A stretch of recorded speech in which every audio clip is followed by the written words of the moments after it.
.us. Work permission. Practical training is issued to you in the form of 1 month of work for every 4 months of full-time study. You are allowed a maximum of 6 months of practical training, unlike an F1 student who is allowed 12 months. Here's another catch. Let's say that you decided to celebrate your graduation and you left the country before practical training was approved. You now lost it. The key is to obtain that practical training before you leave, because then you are allowed to re-enter for the remainder of the duration of that period. As is the case with the F1s, if there is a strike or labor dispute at the job location, the practical training will be suspended until it is certified resolved. Problems. Now let's say things don't work out perfectly. What do they say? You can't stop the waves, but you can learn to surf? Well, let's see if you can surf without hitting your head on the board. What do you do first? First, changing educational objectives. Nothing you can do, not allowed. As to employment, it is not available for M1s, unlike the situation for F1s. Practical training is allowed at the end of your studies, and you apply for it on Form I-765. Do not forget your filing fees. You will also have to provide the Form I-20, which has been endorsed for practical training by your DSO or designated school official. An important note here, you must submit the application before the program ends. In other words, your educational training ends. However, you cannot apply more than 90 days before, so this is another date you will have to calendar. The form used by the DSO to certify the information required is the Form I-538. Beyond control examples are serious injury, illness, the school closes, there is a natural disaster, or even an oversight or neglect by the DSO.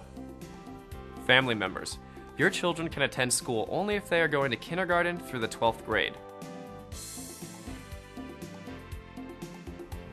Border commuters. You are allowed to go to school within a 75-mile radius of the border. Your residence and the place you live must be outside the United States and in your country of nationality. These rules are not for M1s who are pursuing a full course of study or residing in the United States as M1s. They are for commuters only.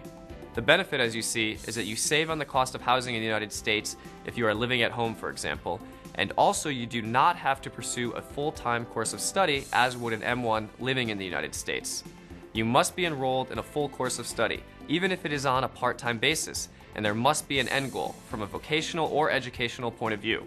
In other words, you cannot just go to school to pick up a few courses. No work is allowed, and there is no extra 30-day grace period as you find with the M's and F's. Practical training is allowed. Before we wrap on students, if you have a change of name, such as when you marry or a change of address, you must inform the CIS and the DSO within 10 days. If you fall in love with an American or for any other reason file for a green card, do not leave the country unless you have applied for advance parole or permission to re-enter. If you do not do that, you will have abandoned your application. Student visas are not compatible with green cards. In other words, the dual intent doctrine does not apply. This means that you are not supposed to be here on a student visa while applying for green card. This is not as much of an issue if you marry a citizen, but in other cases can be a detriment to your case. In other words, student visas, just like many visas, are not intended as a mechanism for you to apply for a green card. This is the Section 214B issue we discussed earlier. Another important fact.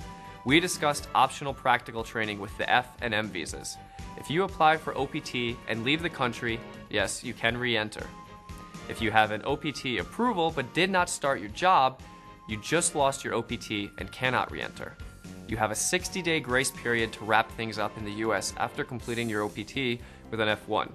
You cannot re-enter if you leave before the entire 60 days are up. M's only have 30 days after their studies are complete.